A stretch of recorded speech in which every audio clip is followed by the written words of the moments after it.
दोस्तों एक 27 साल की महिला होती है और वो हवस की इतनी ज़्यादा भूखी होती है कि वो अपने बहन के लड़के को ही अपने प्यार जाल में फंसा लेती है और उसी के साथ संबंध बनाने लगती है। और उस लड़के को भी बहुत अच्छा लग रहा था। अपने मौसी के साथ ऐसा घिनौना काम वो 3 महीने तक करता है, लेकिन 3 महीने के बाद इस औरत के साथ एक ऐसी घटना घट जाती है जिसकी कोई किसी ने कल्पना भी नहीं किया था। जी हाँ दोस्तों, जब आप लोग सुनिएगा तो शायद आप लोगों को भी बहुत हैरानी होगी।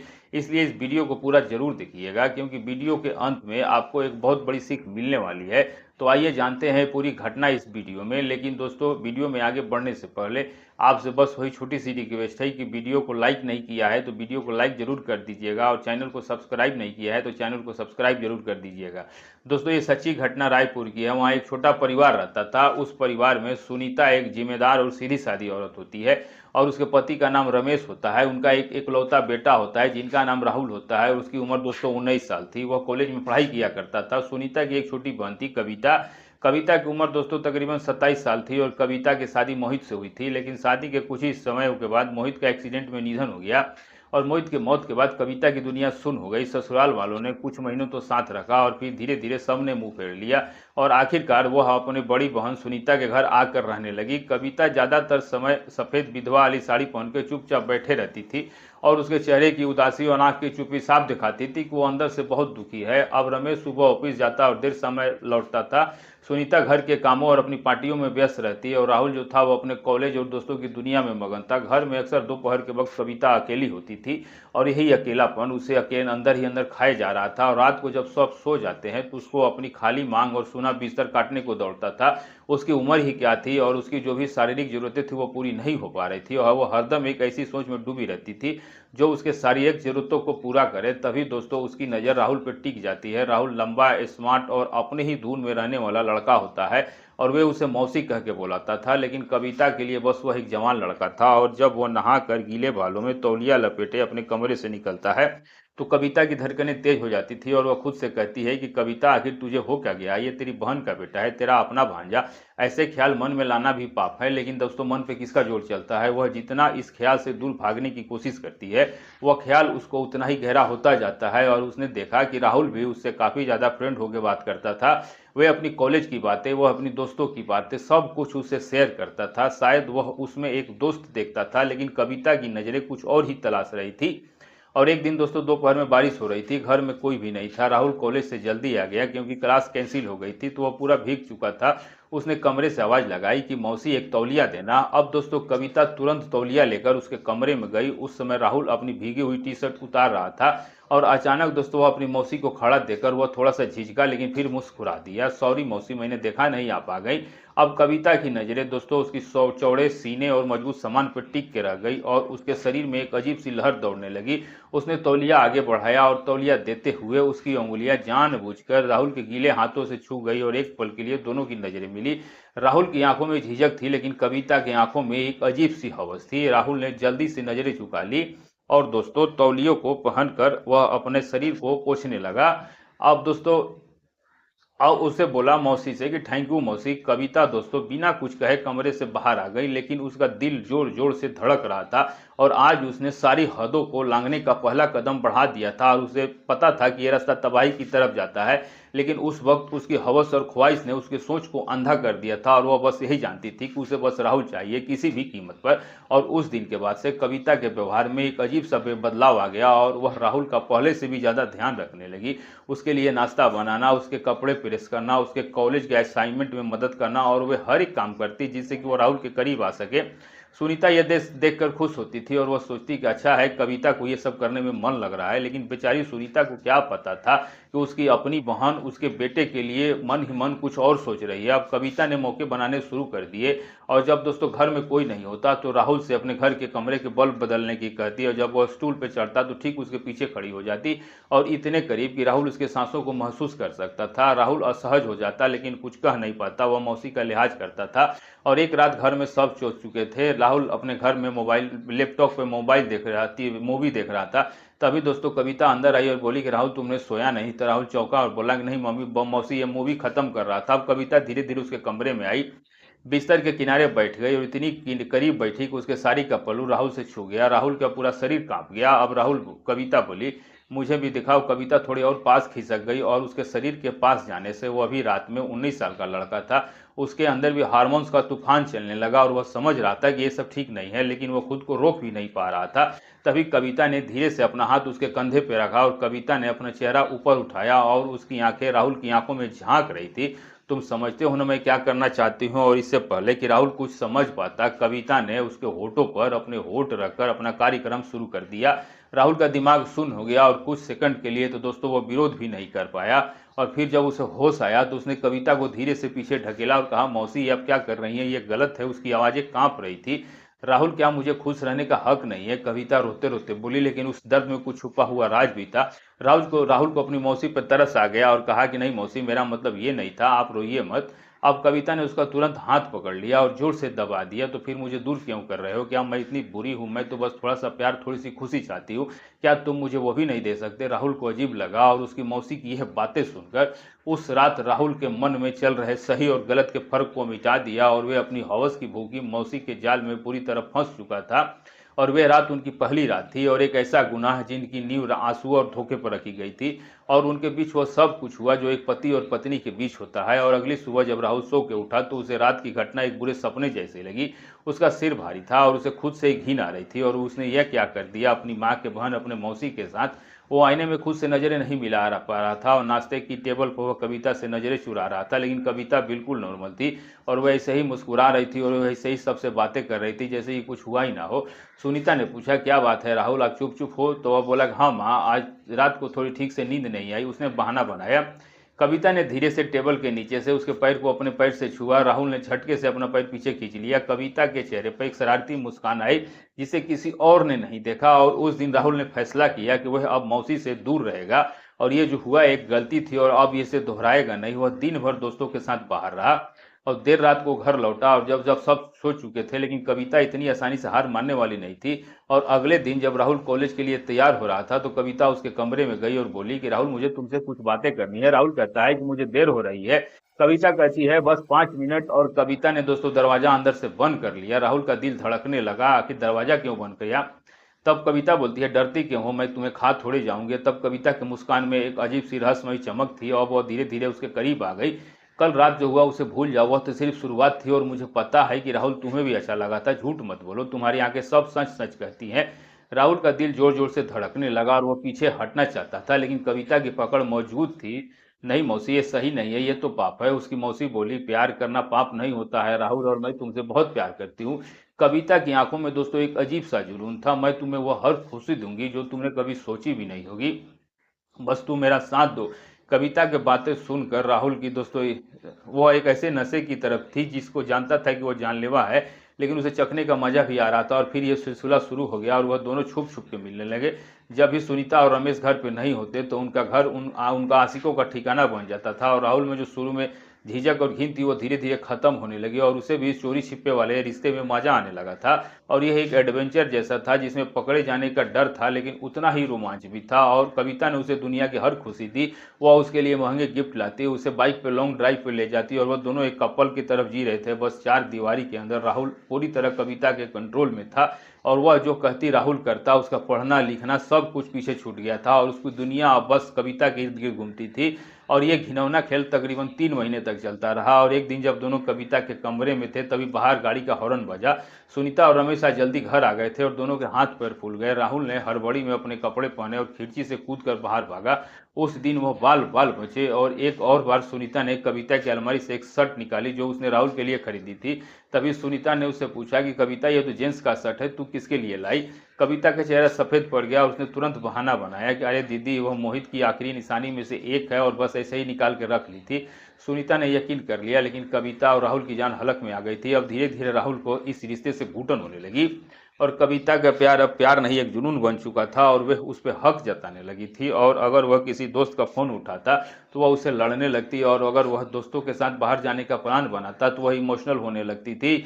अब राहुल को एहसास हो रहा था कि वह एक ऐसे दलदल में फंस चुका है जहां से निकल पाना बड़ा ही मुश्किल लग रहा था। वहीं दोस्तों उसको अपनी माँ का मासूम चेहरा याद आने लगता, अपने पापा का अटूट भरोसा याद आता और उसका दिल अपराध बोध से भारी हो जाता था। और वे हर हाल में इस रिश्ते को ख़त्म कर देना चाहता था, लेकिन इस उसमें कविता का सामना करने की हिम्मत नहीं थी और उसे अंदाजा नहीं था कि ये 3 महीने का मजाक, ये चोरी छिपे का रोमांच उसके ज़िंदगी को एक ऐसे मोड़ पर ले आएगा जहां से लौटने का कोई रास्ता ही नहीं होगा। और अब दोस्तों एक ऐसी घटना घटने वाली थी जिसकी कल्पना किसी ने नहीं की थी। सब कुछ मानो तूफान आने से पहले का शांति था और उस तूफान का असली केंद्र खुद कविता थी।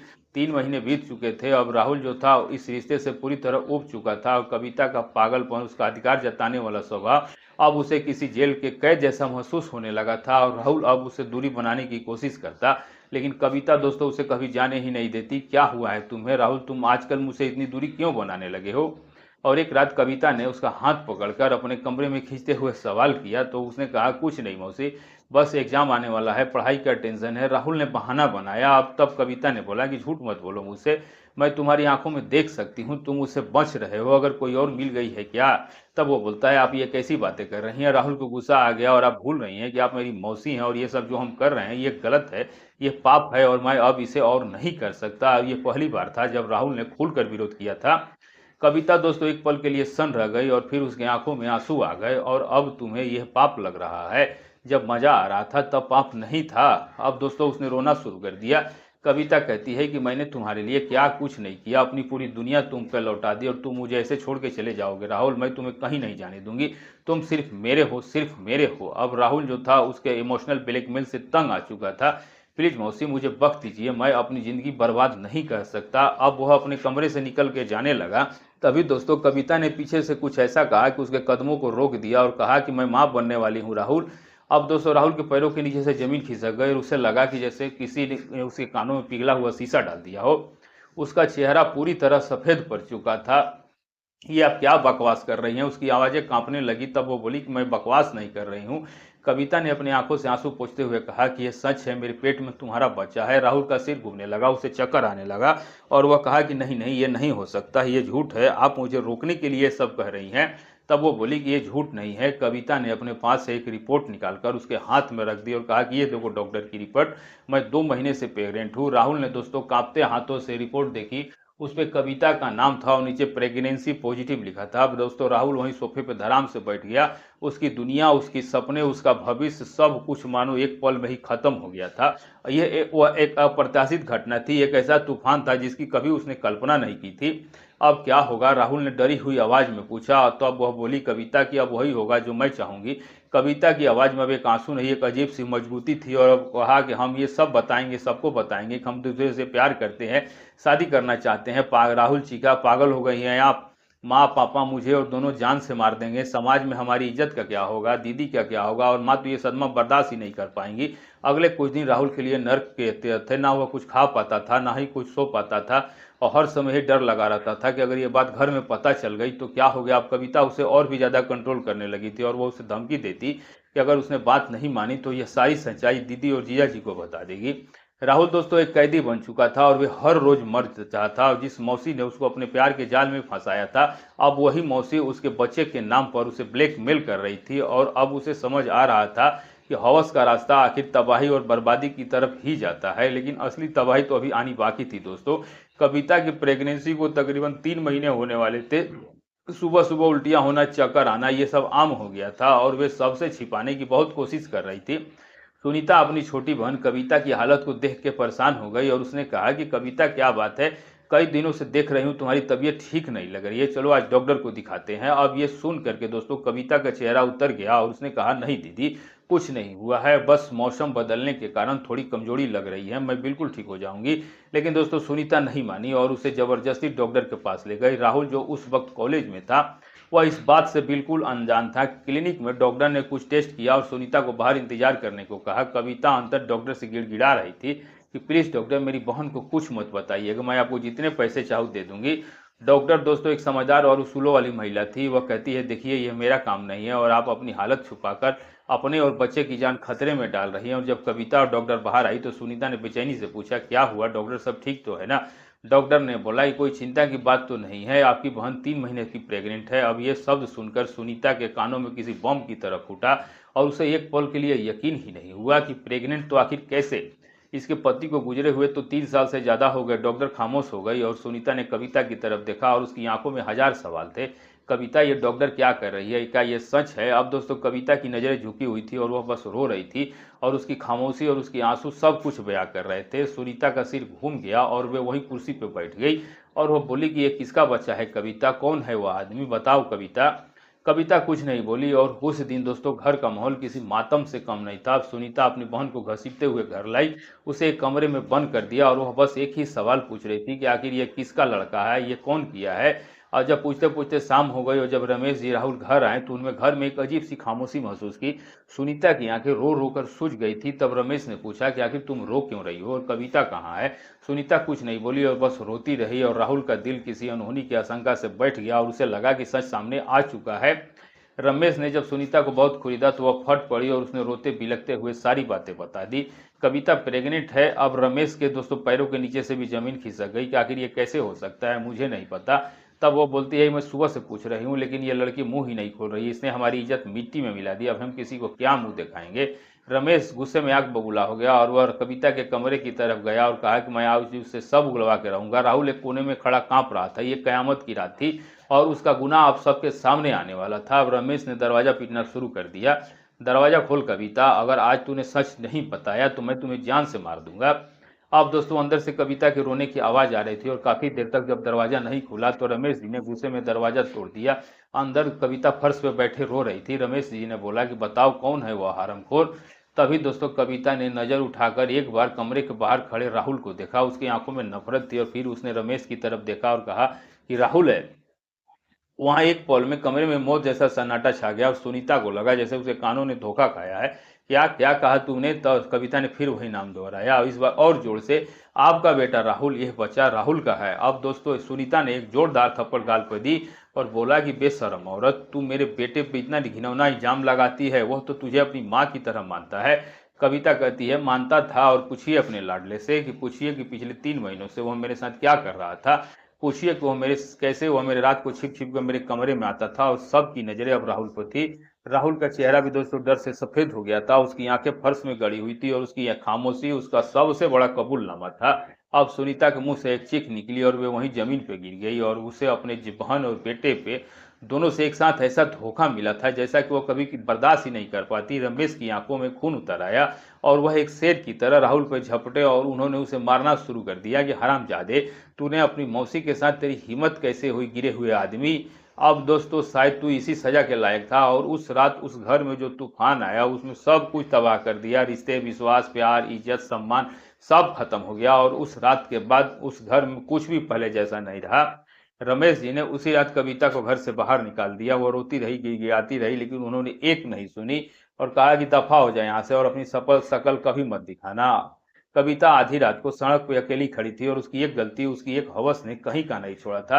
राहुल की हालत भी कुछ कम बुरी नहीं थी और रमेश जी ने उसे घर के कमरे में बंद कर दिया था। उसका फोन, लैपटॉप सब कुछ छीन लिया गया था और उसका कॉलेज आना भी बंद हो गया था दोस्तों। और सुनीता ने तो जैसे अपने बेटे से रिश्ता ही खत्म कर लिया था और वे उसके साय से भी नफरत करने लगी थी। जिस बेटे को उन्होंने इतने नाच से पाला था, आज उसके कारण वो किसी को मुंह दिखाने के काबिल नहीं थी। रमेश जी भी अंदर ही अंदर टूट चुके थे और समाज में उनकी बहुत इज्जत थी और यह बात अगर बाहर निकलती तो उनकी पगड़ी उछल जाती।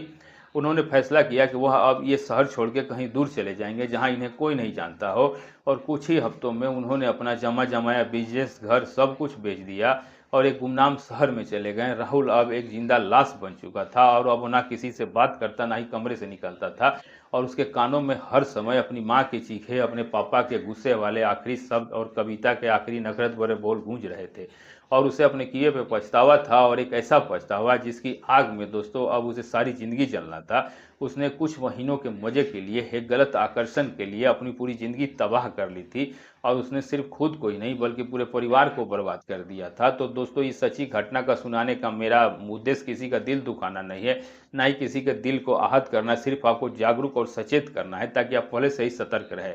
तो वीडियो अच्छी लगी हो तो चैनल को सब्सक्राइब और वीडियो को लाइक जरूर कर दीजिएगा और आप ये वीडियो जहां से भी देख रहे हैं अपना और अपनी सिटी का नाम लिखना मत भूलिएगा। मिलेंगे ऐसे ही अच्छे सच्चे और नए वीडियो में, तब तक के लिए दोस्तों नमस्कार।